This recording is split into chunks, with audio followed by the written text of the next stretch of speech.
Identidad, cultura y el acontecer diario están en La Hora del Museo.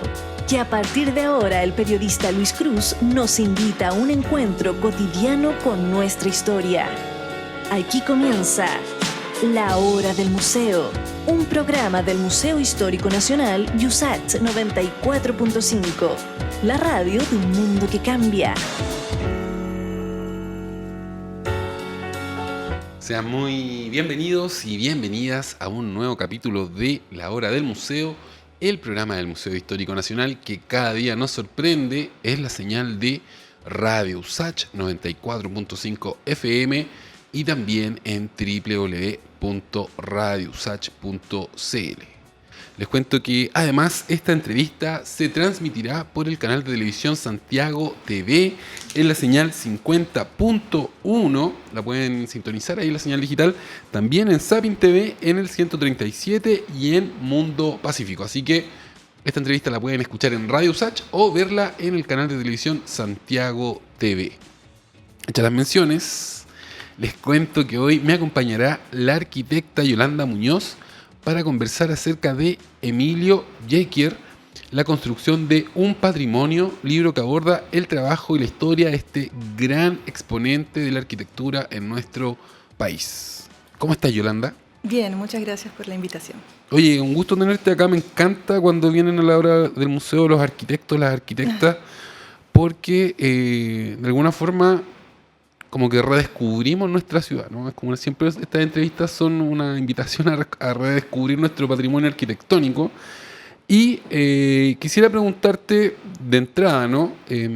¿Cuál es la historia detrás de la realización de este libro? ¿Por qué hacer una publicación en torno a la figura de Emilio Jequier? Bueno, esta es una iniciativa que partió un poco en el Museo Nacional de Bellas Artes. Ellos querían hacer algo para poder conmemorar los 140 años de fundación del museo como institución y que a la vez coinciden con los 110 años del edificio del Palacio de Bellas Artes. Y Emilio Jequier es el arquitecto que diseñó el edificio del Palacio de Bellas Artes. Entonces, bueno, resulta que yo estoy haciendo el doctorado en arquitectura en la Universidad Católica. También estoy haciendo una cotutela con la Université Sorbonne en París. Y entonces mi tema de investigación está muy vinculado a Emilio Jequier. Estoy estudiando la arquitectura pública de Santiago en el Centenario, circulación de conocimiento entre Chile y Francia. Y entonces surgió la idea de parte del museo de poder hacer una primera aproximación mediante una publicación a un personaje que, si bien es conocido, a veces tiene algunos aspectos que son misteriosos, que no se conocen, y que se quería profundizar en este personaje que es tan importante, no solamente por el Palacio de Bellas Artes, sino por otros edificios emblemáticos. Los vamos a revisar todos, porque de verdad o sea, uno camina por Santiago y está el presente, está, ¿no? sí. Está su obra. Oye, bueno, y ahora vámonos un poco a conversar acerca de la familia Jequier, ¿no? ¿Quién era esta familia de franceses? ¿Por qué se instalan en Chile? Cuéntanos, porque hay una historia, ¿no? Como una previa de la historia de Emilio. Hay muchas historias interesantes en esta familia. Era una familia, yo considero, de viajeros, un poco inusual para esta época en el siglo XIX. El padre de Emilio Jequier, que es Enrique Jequier, era un ingeniero de la École Centrale des Arts et Manufactures, que viaja a Santiago a mediados del siglo XIX. Viaja contratado por una compañía inglesa para hacer trabajos de extracción de maderas en el sur de Chile. Y luego trabaja en el norte, vinculado al salitre, y luego trabaja en la construcción de los primeros ferrocarriles de Chile, en el ferrocarril de Valparaíso-Santiago y en el ferrocarril del sur. Entonces, él viaja a Chile para trabajar y en Chile conoce a su esposa, también de familia francesa, y se casan y tienen sus hijos y hacen su vida acá. De hecho, Enrique Jequier trae a sus padres de Europa y los trae a vivir con ellos a Santiago. O sea, le encanta Chile. Sí, le encanta, o ven, yo estoy estudiando unas cartas de él, ve una oportunidad de hacer empresa, de tener un buen pasar con su familia, de darle lo mejor a su familia. Un patrimonio importante. Claro. Él, justamente en esos documentos es que uno va descubriendo un poco la personalidad, cuáles eran las intenciones. De este patriarca, podríamos decir, sí. de este patriarca francés. Entiendo que luego ellos vuelven o mandan a su hijo a Francia a estudiar. Sí, ellos regresan. Son 3 hermanos, ¿no? Son 3 hermanos. Cuéntanos un poco también de eso, ¿por qué se van a Francia? ¿Qué estudian allá? ¿Qué pasa en Francia? De vuelta a Francia. Claro, en 1870, cuando Emilio tiene 4 años, la familia completa regresa a Francia. El abuelo había fallecido en Santiago, entonces regresan Enrique con su esposa, los 3 niños y la abuela, digamos la mamá de Enrique Jecquet. Y regresan todos, ellos hacen una escala en Londres por barco y luego de un tiempo se encuentran en París. Yo sospecho que la intención era darle la mejor educación a sus hijos, que ellos pudieran tener una educación francesa. Ellos estudian en el colegio primario de l'École Lavoisier y luego el mayor de los hijos estudia ingeniería en la École Centrale, igual que su papá. El hijo del medio se decide por la banca. Por finanzas, ¿no? Sí. Yo leí en el libro que se va a Londres. Se va a Londres porque él, un poco como de que decepciona a su papá en el fondo por dedicarse a la banca, porque a su papá le parecía que era nada que ver, pero igual se hizo asesorar y dijo, si quieres en verdad incursionar en la banca tienes que ir a Londres, no te quedes acá. Entonces fue a Londres, estudió inglés y ahí conoció a su esposa y toda su descendencia está en Reino Unido hasta ahora. Y el tercer hijo, que es Emilio, decidió estudiar arquitectura, eso sí, iba como en línea con lo que le gustaba a su papá, y entró a la École Spéciale d'Architecture, donde se tituló en 1886, y luego estudió en la École des Beaux-Arts, que es la Escuela de Bellas Artes de París, que es la más renombrada en este caso. ¿Eso sería como la universidad? Primero estudió en... Es un poco diferente, porque las Écoles de Artes y Arquitectura no estaban vinculadas a la universidad como sí están acá en América Latina. Es un modelo distinto de educación superior, pero ambas escuelas son de educación superior. Entiendo. La École Spéciale era como una escuela privada, era más moderna, un poco de vanguardia, tenía intereses por la técnica, los nuevos sistemas constructivos, por poner al arquitecto en el centro del proyecto de arquitectura y la construcción. Y la École des Beaux-Arts venía de las academias royales, de una tradición mucho más tradicional en Francia, vinculada al diseño de grandes monumentos, claro, ejercicios teóricos absolutamente detallados, sorprendentes, de una fineza increíble, pero que se le criticaba un poco estar como desconectada de la realidad. Estaba justamente en la época en que entró Jecquet a estudiar, estaba esa discusión y esa controversia entre los diferentes tipos de escuelas. Y él pasó por las dos, entonces. Él pasó por las dos. Oye, y era un alumno brillante, ¿no? El tipo era así, brillante, el número uno de su generación. El número uno de su generación cuando ingresó, en el segundo año también. En el tercer año quedó segundo, en segundo lugar, en empate con otro compañero, pero tenía medallas, premios, publicaciones, había expuesto láminas en el Salón des Artistes Français, era muy destacado en ese sentido. Eso me parece muy curioso, ¿no? Siendo un estudiante tan brillante, ¿no? O sea, el número uno de tu promoción es algo importante. Que haya regresado a Chile, ¿no? ¿Se sabe por qué vuelve a Chile a hacer obra acá? En eso estoy.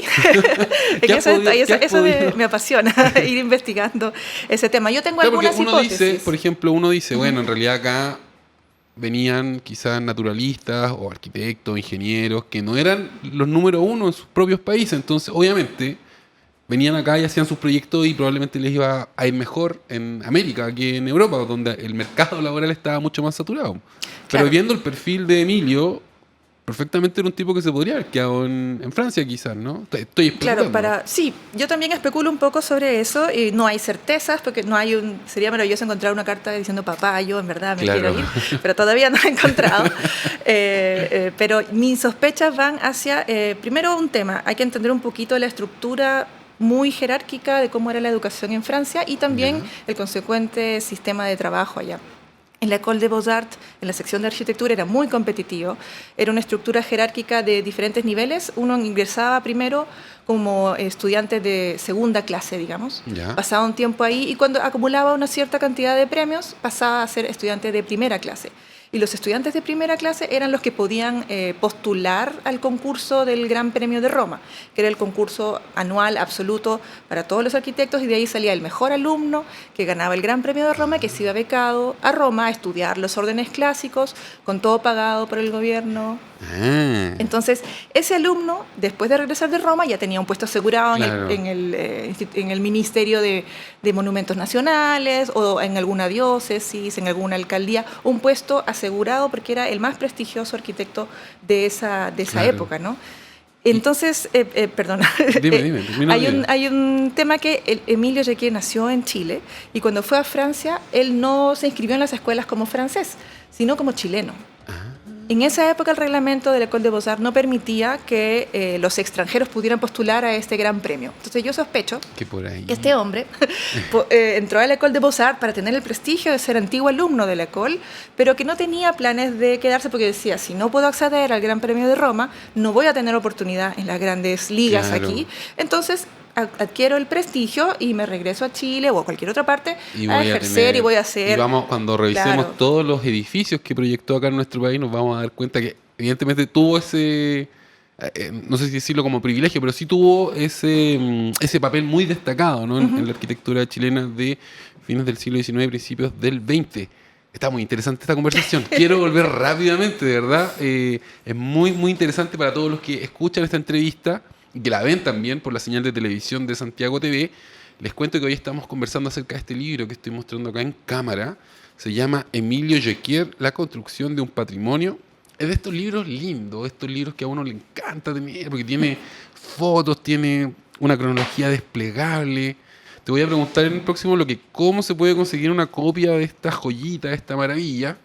Pero nos tenemos que ir a la primera canción, a la primera pausa de esta hora del museo. Quédense en la sintonía porque ya regresamos con más entrevista.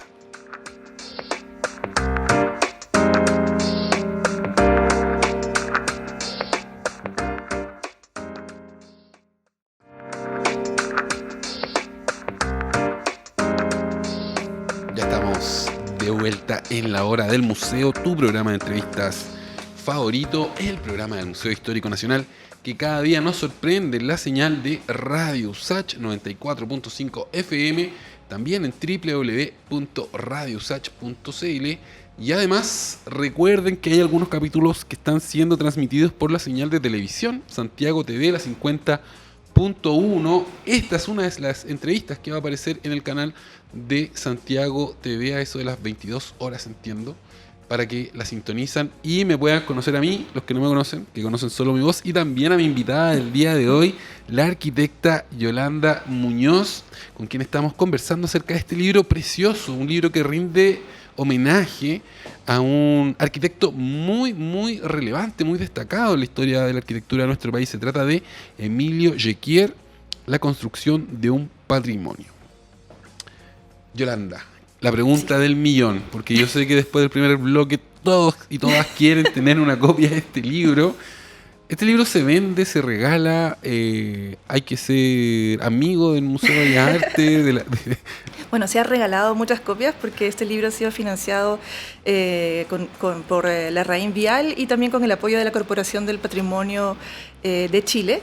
¿Ya? Entonces muchas copias se han regalado a diferentes instituciones, bibliotecas, claro. etcétera.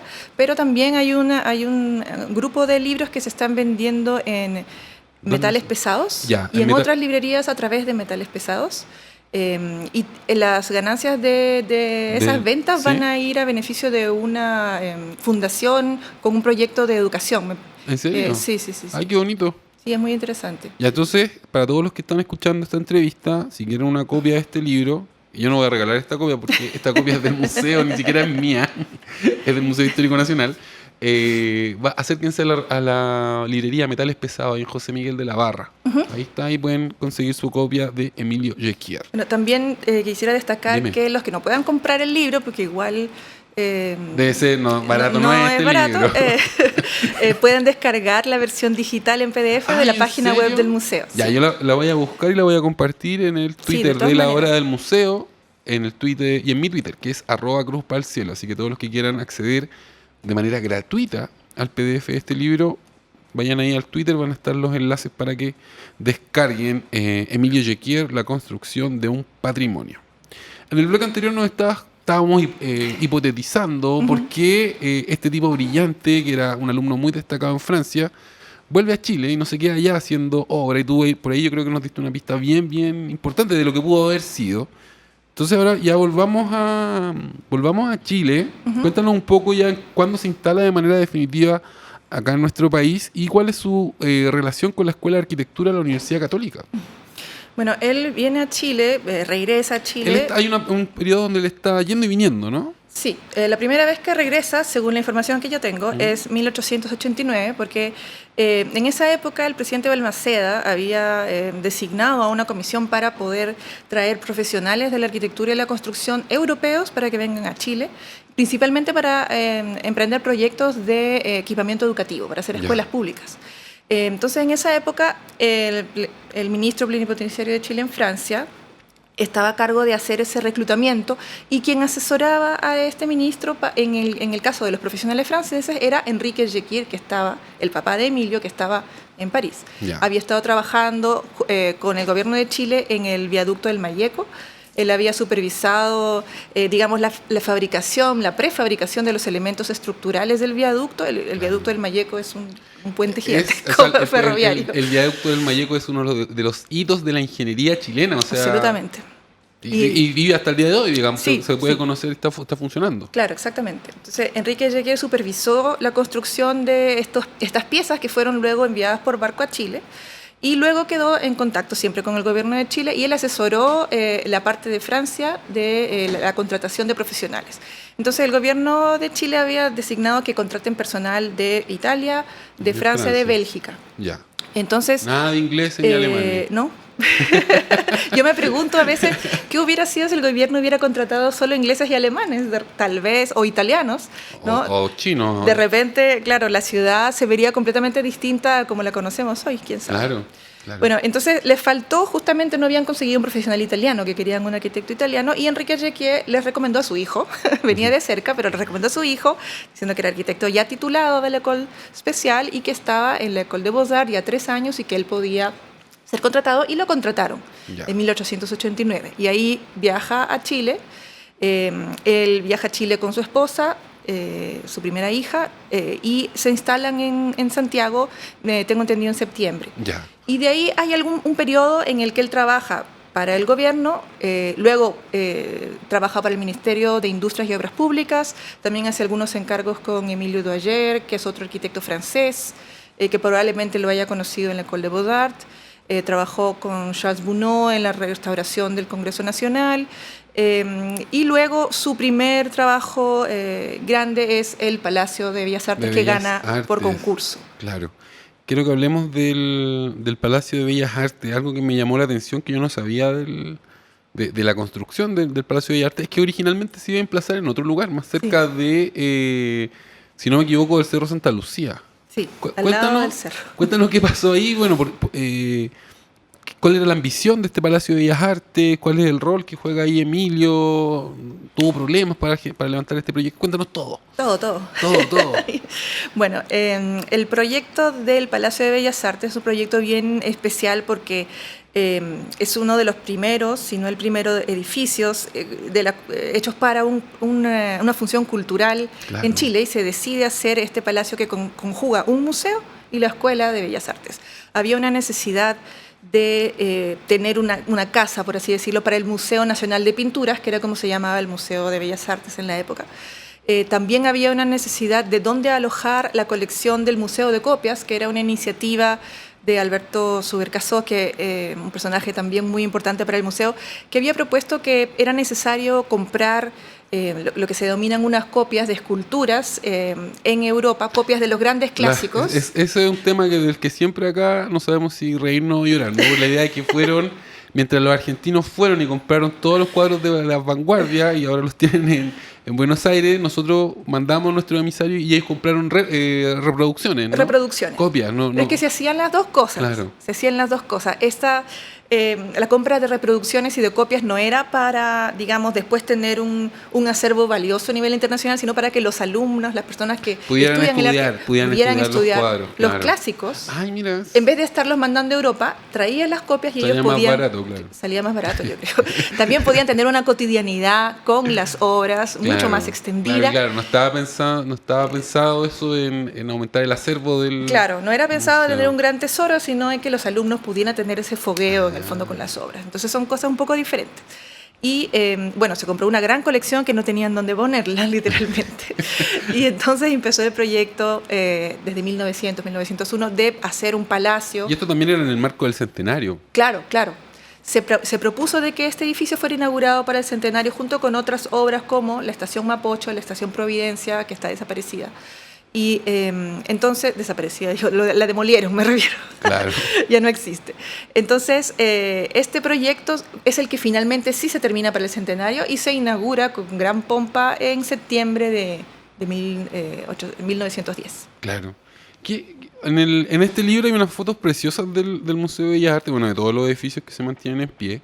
¿Qué tanto han cambiado algo el Bellas Artes o se mantiene, por lo que tú has podido ver? Bueno, ha cambiado, por ejemplo... Bueno, está dividido entre el MAC y el Bellas Artes. Sí, antes el MAC, esa era la escuela. La escuela. Y lo que el Bellas Artes siempre ha sido el museo. ¿Sabes qué? Yo cuando era niño, creo, no sé cuándo cambió esto, pero cuando yo era niño recuerdo que en algún momento me contaron que ahí había pintores pintando, digamos, claro. que tenían sus talleres en tercer piso, cuarto piso. Claro. Y eso ya me parece que no existe, ahora son salas de exposición. Claro, no, ahora no. Y originalmente todo ese espacio que nosotros conocemos como el MAC era escuela de pintura. Sí, exactamente. Escuela de Bellas Artes, porque ya había varias disciplinas. Claro. Sí. Y entonces, el tema con este edificio, por ejemplo, una de las grandes modificaciones es la construcción de la Sala Mata, que fue... El subterráneo. El subterráneo, eso no estaba en el proyecto original. En el proyecto original. Y también lo que estaba en el proyecto original era más una comunicación con el parque a través de... donde hay un anfiteatro ahora, había unas escaleras para poder acceder. Bueno, tiene ventanas por todos lados, como para tener la iluminación desde el parque de afuera hacia adentro. Y hay momentos en que se ha tapado algunas de esas ventanas. Claro. Hay salas que no sabíamos que tenían estas cúpulas, la gente no sabía que tenían estas cúpulas y que estaban completamente tapadas y luego se ha descubierto cómo era por adentro el edificio. Yolanda, tenemos que hacer la segunda pausa de esta hora del museo para todos los que nos están escuchando, para todos los fans de la hora del museo, que son muchos y siempre me escriben, siempre me dejan mensajes lindos.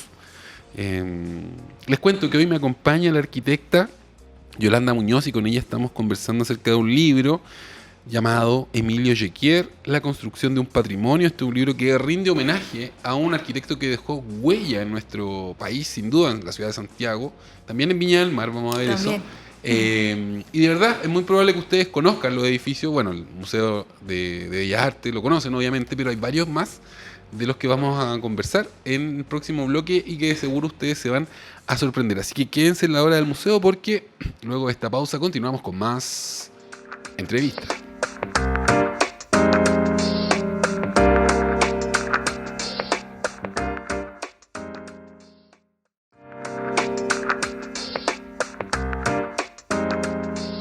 Ya estamos de vuelta en tu programa de entrevistas favorito, La Hora del Museo, el programa del Museo Histórico Nacional que siempre nos sorprende, siempre nos enseña, siempre nos educa en la señal de Radio Usach 94.5 FM, también en www.radiousach.cl y además este capítulo está siendo transmitido por la señal de televisión de Santiago TV 50.1 en la señal digital. Voy a dar los otros números también.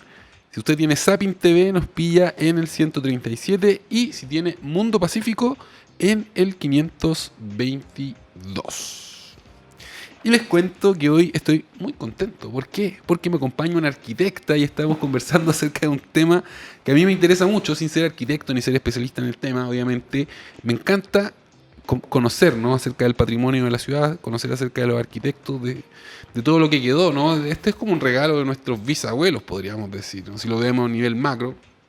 Y son obras que todavía persisten y eso me parece muy interesante. Eso sí, antes de avanzar en el resto de las obras, de las grandes obras de los edificios emblemáticos, te quiero preguntar, Yolanda, si existen algunos rasgos que caractericen la arquitectura de Emilio Jequier, ¿no? Porque, no sé, por ejemplo, acá hay otro arquitecto que es bien famoso, que es Kulczewski. Y uno mira su edificio y dice, este es un Kulczewski. Como bueno, Kulczewski es bien particular. Es bien particular, pero creo que nos dé algunas claves de la arquitectura, ¿no?, de Jequier. ¿Tiene algo que lo caracterice o no sé, pues? Estilísticamente yo creo que Jequier era tenía mucha habilidad y mucho talento para conjugar en su obra de arquitectura todos los elementos del eclecticismo, digamos, mezclando neoclásico, elementos Art Nouveau, elementos más clásicos. Materiales también, ¿no? También tenía un dominio de la técnica muy, muy eficiente porque él impulsó el uso del hormigón armado en algunos elementos del museo, utilizó piezas también de estructura de hierro que fueron prefabricadas en Europa y las trajeron a Chile, sí, claro. Exportadas, digamos, las trajeron en barco, en acero, y eso es una prefabricación completa de unos elementos gigantescos. Claro.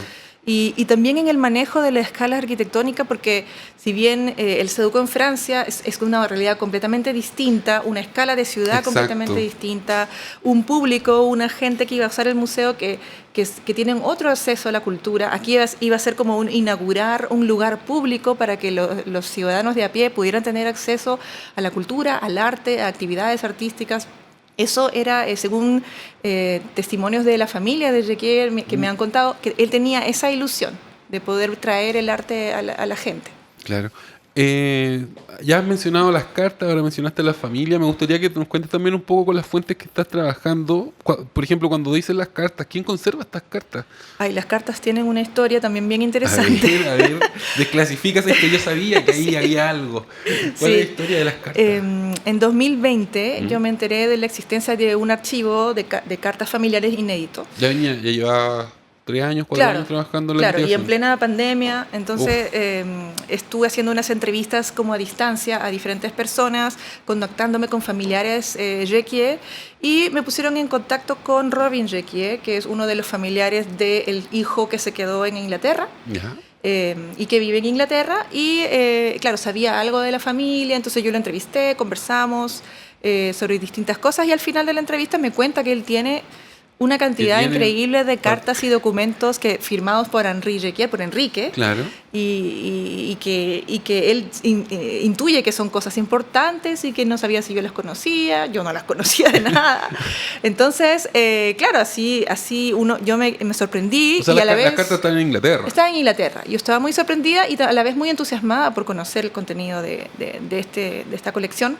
Pero claro, como teníamos la pandemia, yo no podía viajar porque en otra situación hubiera viajado inmediatamente. Entonces lo que hicimos fue hacer un pequeño proyecto de digitalización a distancia, financiado por el Museo de Bellas Artes, que se encargó a la British Library, que ellos tienen un servicio de digitalización profesional. Se encargó de digitalizar todas las cartas. Ya. Entonces ellos las digitalizaron profesionalmente con unas máquinas increíbles que tienen allá y nos enviaron los archivos. Y esto fue hecho, estudiar las cartas. claro, entre fin de año 2020 y 2021. Y ahí he podido tener acceso a estas cartas. Si bien la mayoría, hay algunas cartas de Emilio, pero la mayoría son de Henri, de Enrique, de algunos otros familiares, pero son un material valiosísimo y que también va a estar a disposición de los investigadores, de estudiantes, en la página web del museo. Claro, claro que sí. Ya, ahora vayamos a otra de las obras emblemáticas que nosotros podemos visitar hasta el día de hoy, que han resistido el paso del tiempo muy bien, aunque cambió su naturaleza. Quiero que nos cuentes acerca de la estación Mapocho. Sí, Otro lugar Mapocho. emblemático, digamos, de estación de trenes que conectaba el centro con el norte. Se convirtió en un centro de eventos donde han pasado Red Hot Chili Peppers, hay conciertos, se hace la feria del libro. Entonces, me imagino que ahí hay una historia que es muy interesante que quizás no todos conocen. Claro, la estación Mapocho también, junto con la estación Providencia, que fue uno de los proyectos que era parte de los que se iban a terminar para el centenario. Finalmente se demoraron más porque hubo unos problemas de la estructura de las naves y terminaron como en 1912, 1913, cuando se empiezan a hacer los primeros viajes en estas estaciones. Eran equipamientos de gran escala, muy importantes, pero también se nota el oficio de Jecquier al tomar referentes academicistas, tal vez, adaptarlos a la escala de Santiago, también considerar los temas sísmicos aquí en Santiago. Que es un punto no menor, que es un digamos. punto no menor. Y que él lo utiliza perfectamente al combinar albañilerías con las estructuras de acero. Y en la estación Mapocho me imagino que ocurre esto que tú nos comentabas antes, que todo lo que es hierro se manda a hacer afuera y se importa en barco. ¿Fue así? Sí, fue así. De hecho, estos tres edificios, la estación Mapocho, la estación Providencia y el Museo de Bellas Artes, sus techos metálicos se compran a la vez. De hecho, enviaron a Jecquier a Europa en 1906 para hacer la compra. Él diseña los planos, va con los planos a Bélgica, Y en la compañía belga son las que fabrican los 3 techos a la vez, y hay documentos justamente donde él propone esta situación, diciendo que se va a hacer un ahorro al comprar todo a la vez, Claro, te hacen que se van a mandar los precio. mismos, te hacen un precio y te mandan al mismo especialista carpintero metálico, digamos, Claro. para que vengan a Chile, porque tenían que mandar sus especialistas para que pudieran instruir a los trabajadores que iban a hacer los montajes. Claro. No, Entonces esos documentos constan, y él impulsó esto, y por eso al estar en 1906 en Europa no sufrió las consecuencias del terremoto de Valparaíso. buen punto. Se escapó. Buen punto. Se salvó. Sí, Y tampoco se equivocaron al comprar estas cúpulas, porque bueno, han resistido más de 100 años. están ahí. sí, no, era de las compañías de más alta Belga. calidad, claro, en Saint-Pierre. Ya, vamos ahora a otra que es también un clásico de la capital, pues la Bolsa de Comercio de Santiago. La Bolsa de Comercio. Es Hermoso bella, edificio. es bella. Así que cuéntanos un poco acerca de las particularidades de este proyecto. Bueno, en el libro hay una foto que, para los que no conocen el proyecto, de repente es sorprendente, que es la estructura metálica del espacio central de la Bolsa de Comercio, que se ve justamente la estructura desnuda antes de que fuera cubierta por el resto del edificio. Por favor, A ver, voy a mirar. A ver. a ver si lo encuentro yo primero. Este edificio se hizo en una manzana donde había un convento, y Ya. que justamente lo que se quería con estas calles diagonales era proteger la iglesia. Y bueno, claro, había ciertas necesidades de la ciudad también de ir destapando las calles que estaban tapadas por los conventos, y cosas así. Entonces se propone hacer esta nueva calle, destapar estas calles con esta como Y en la planta, y hacer este edificio. Tiene una planta triangular que es un desafío muy, muy impactante para cualquier arquitecto, y Jacquier lo resuelve con maestría, en verdad. Sí, no, es un edificio, independiente de que no nos guste lo que pasa en la bolsa. Claro, eso es otra cosa. El edificio de verdad que es Mira, bello, la bello, página bello. ¿Cuál página? 158. A ver. Yo no la encontré. Aquí en la página 158, que es en el capítulo de Germán Hidalgo, los Jacquier de Jacquier, está la estructura del esqueleto, como le llaman aquí, de la Bolsa de Comercio, y está la planta. Ah, claro que sí. Claro, Y entonces... hay gente que está ahí parada, arriba. Esas personas no tienen vértigo. Sí, es como los de la viga esta del edificio de Sí, Rockefeller son Center en Nueva puros York. trapecistas ahí. Oye, está muy interesante la conversación, pero tenemos que irnos a la última pausa de esta hora del museo. Todavía nos queda un bloque para seguir conociendo acerca de este gran arquitecto Emilio Jacquier y este libro, ¿no?, que lleva por título Emilio Jacquier, La construcción de un patrimonio. Es un libro que ustedes pueden comprar en la librería Metales Pesados, y también yo lo voy a colgar en mi Twitter, que es @cruzpalcielo, y en el Twitter de la hora del museo, para que ustedes puedan descargar el PDF de manera absolutamente gratis. Si te gusta la cultura, o sea, si te gusta la arquitectura, el patrimonio, que son formas de cultura, agrégame al Twitter, sígueme en Twitter, porque voy a hacer este regalo del regalo, porque obviamente yo no participé en la edición de este libro, pero está precioso. Así que ya, no más cháchara, nos vamos a la última pausa y luego continuamos con más Hora del Museo.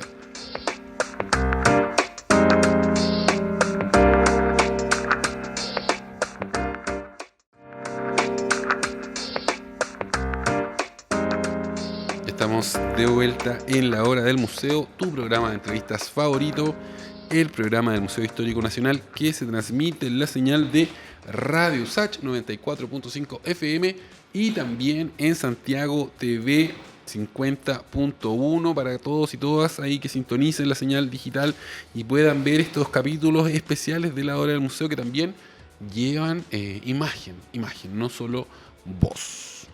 Y les cuento que el día de hoy estaba muy entretenido conversando con mi invitada del día de hoy, la arquitecta Yolanda Muñoz, acerca de este libro que tengo en mis manos. Lo voy a mostrar en cámara.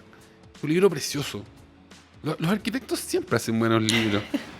Sí, somos mañosos. Sí, con son nuestra- mañosos con los papeles, me el encanta, papel, me encanta. la textura. Yo quedé súper contenta. Sí. La textura, La textura, de la es un portada. libro que es rico de tocar. Sí, y como- las letras plateadas, Sí. las sobrecubiertas, ¿no? Sí, El- quedó súper lindo. el libro Ahí se el llama- trabajo de Vicencio, las diseñadoras del consejo editorial de Pero todos. te prometo que los libros de arquitectura generalmente están por sobre la media en cuanto a diseño, a la selección de materiales, pero también son muy caros, hay que decirlo. También.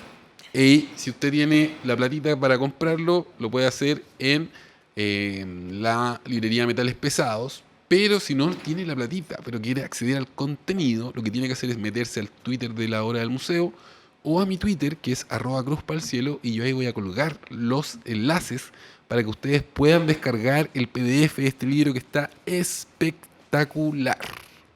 Y se llama, anótenlo, Emilio Jequier, La construcción de un patrimonio. Ya, vamos a otra de las obras emblemáticas de este arquitecto. Este es un edificio que yo siempre miré y que me causaba curiosidad por algo, te lo voy a ser súper honesto, porque si yo sentía que nunca se terminó de construir, y me refiero a la Casa Central de la Universidad Católica, porque uno mira su fachada, no sé si ahora la recubrieron, pero por años, cuando uno caminaba por Portugal, lo que veía era el ladrillo descubierto. Yo no sé si eso era parte del proyecto, se le acabó la plata, ¿qué pasó ahí? Pero por favor, cuéntanos también acerca del edificio de la Casa Central de la Universidad Católica, que también, cuando yo lo veo y lo comparo con los otros edificios que hemos estado hablando, sobre todo el Museo de Arte, me parece que es un edificio como más limpio, no sé, como que la fachada no tiene tanto detalle. Claro, es un poco distinto, porque también el proyecto se hizo en conjunto con Manuel Cifuentes, ¿no? Es Ya. un proyecto Ah, solamente... hay una colaboración. Aquí está la fotografía, y esto es lo que te refieres, Sí, ¿no? sí. Del recubrimiento. El recubrimiento. Hay una colaboración y también es como se completa un proyecto anterior. El primer proyecto que hizo el Instituto de Humanidades lo hizo Ignacio Cremonesi, Ya. un arquitecto italiano que estuvo más vinculado a la última remodelación de la Catedral de Santiago.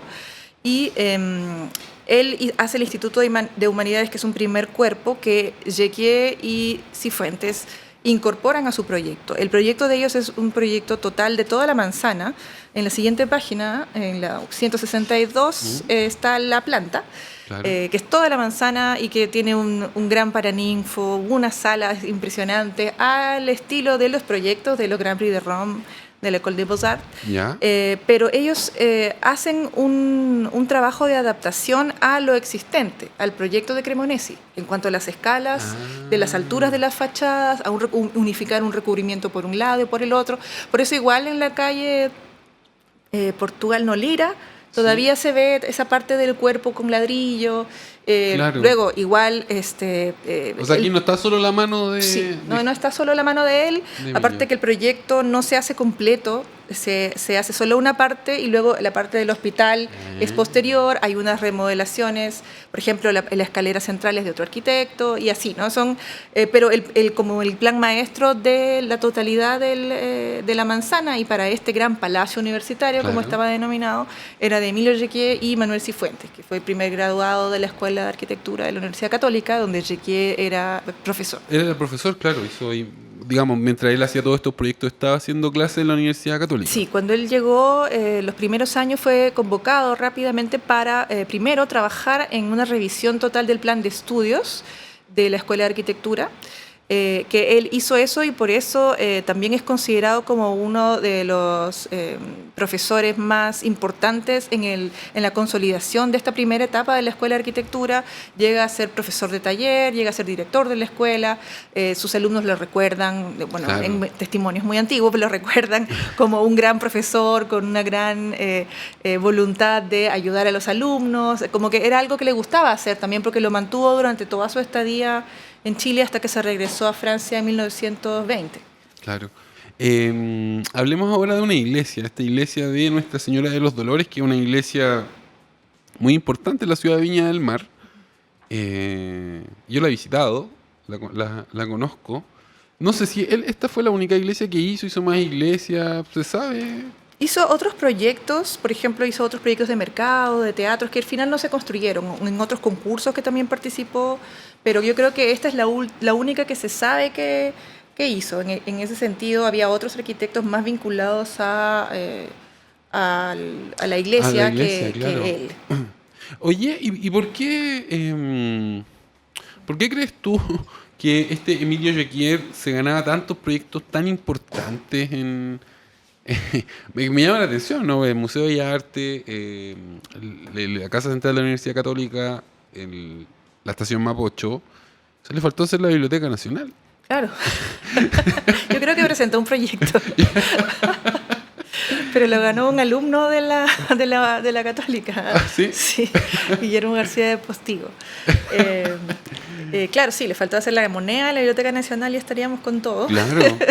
Pero bueno, definitivamente si vemos, por ejemplo, la cronología, la revisamos un poco, uno puede enumerar a veces sus obras, decir así, la Estación Mapocho, la Estación Providencia, el museo, pero uno las ve y el tipo tenía a la vez 3 proyectos de esa envergadura y a la vez tenía algún encargo privado y a la vez hacía clases. Yo te quiero preguntar, ya que salió el tema de los encargos privados, está esta casa que resiste hasta el día de hoy, que es la casa Puyó Medina. Sí. Cuéntanos un poco también acerca de esto, ¿no? Como la idea de hacer un palacio en el medio de la ciudad, pero para una familia. Claro, era una casa que fue más concebida, más cercano al concepto del hotel particulier en Francia, ¿Ya? digamos que tenían diferentes divisiones de casa que se podían arrendar y el resto de la familia podía habitar un sector. ¿Y eso se conserva bien hasta el día de hoy? No está muy como quisiéramos que estuviera prístina, no está, tiene algunos rayados, tiene Ya. algunas zonas más deterioradas que otras. Yo creo que el fotógrafo hizo una gran labor al tomar esas fotos porque se ve súper bien. Se ve súper bien. Sí. Y la Casa Puyó está un poco más maltratada que otros proyectos, Ya. pero hay algunos, por ejemplo, tiene un restaurante que funciona ahí, hay algunas cosas que se mantienen vivo, al menos parte de la casa. Y lo difícil justamente con estos edificios es que tienen una envergadura, una escala de otro tiempo que Es necesita muy caro presupuesto mantenerlo. de otro tiempo. Claro. Es muy caro mantener estos edificios. Me imagino que tú has podido entrar a esta casa, la casa es la casa Puyol, ¿no? Sí, Puyó. Puyó. ¿Y por dentro se mantiene o...? No, ha sufrido modificaciones Ya. de subdivisiones. Se nos está acabando el tiempo, y me quedan un montón de preguntas. Sin embargo, voy a cerrar esta entrevista quiero tener tu opinión de algo que pasa, pensando que hemos estado hablando de este gran arquitecto que dejó tantas obras importantes, obras con las que nosotros convivimos, con las que hemos crecido, ¿no? En la ciudad de Santiago.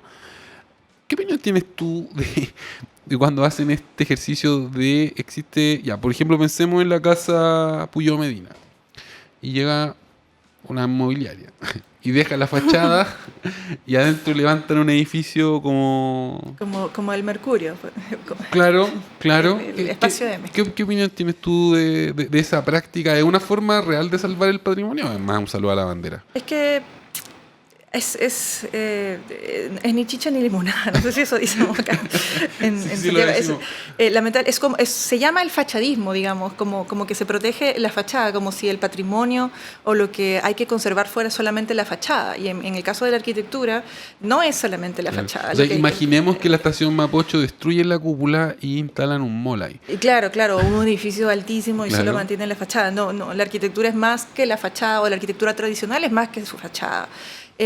Lamentablemente, claro, no sé si no se tienen los recursos para hacer una mantención. Claro. Y no todos los edificios pueden ser museos. No todo puede ser museo, no todo puede ser centro cultural. A veces hay lugares que tienen que tener alguna actividad productiva para poder mantenerse, Claro. como el caso de Espacio M. Entonces, bueno, al menos en Espacio M, que es el antiguo edificio del Mercurio, dejan como una crujía, que es como un cuarto, una pieza, y mantienen esa pieza, ese espacio como una transición. No es solo la fachada. Entonces no es un papelito, no es solamente la fachada, sino como un espacio que respeta o que mantiene un poco las proporciones del edificio Claro. antiguo para tener la transición al edificio nuevo. Es muy... Es un tema complicado. Yo te veo complejo. complicado. Es complejo. Te Yo dejé no lo haría, pero si es que me dan a escoger o votamos este edificio o hacemos un mall, bueno, hagan un mall con la fachada, ¿no? No lo sé. Oye, lo he pasado muy bien conversando contigo. Cuando tengas otro proyecto de investigación, feliz de volver a entrevistarte, Yolanda. Si te quieres Súper. despedir, este es el momento. Muchas gracias por la invitación. Yo también lo he pasado súper bien y como te decía, yo soy muy apasionada del tema. Así que puedo hablar toda la tarde. Muchas gracias por tener una conversación tan entretenida conmigo y hasta pronto. Ya, pues, Yolanda. Oye, última vez que muestro el libro en cámara y vuelvo a decir su nombre para la radio. Se llama Emilio Jequier, La construcción de un patrimonio. Yo lo voy a colgar para que lo puedan descargar de manera gratuita en mi Twitter, que es Cruz Pa'l Cielo, y también en el Twitter de la Hora del Museo. Y si lo quieren comprar, lo encuentran en la librería Metales Pesados, ahí en José Miguel de la Barra, al lado del Museo Nacional de Bellas Artes. Un gran abrazo, los quiero mucho a todos y a todas. Yo soy Luis Cruz, el conductor de la Hora del Museo, y chao, chao, chao. Aquí finaliza La Hora del Museo. Un encuentro cotidiano con nuestra historia. Un programa del Museo Histórico Nacional USACH 94.5. La radio de un mundo que cambia.